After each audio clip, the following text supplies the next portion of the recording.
The first thing we did was to list the total apps he had installed on his machine and look through them.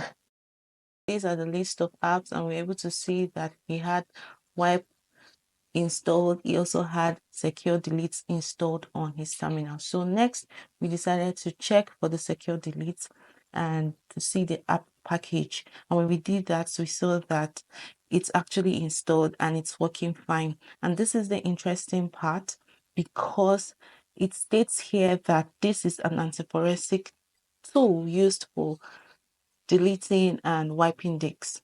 Now we needed to check his history, and so we decided to run the grep command and to check for how many times he has used it and what he has deleted. So when we did that, we saw that he deleted some interesting files containing Facebook. The names are quite interesting, showing that this guy has been deleting a lot of files.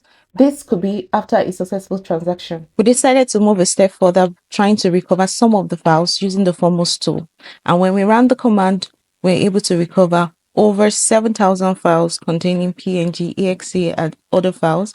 And when we looked through some of these files, we saw personal data and some sensitive data. Though he succeeded in deleting the files using SRM tool, the names of the files he deleted showing in the history implicated him.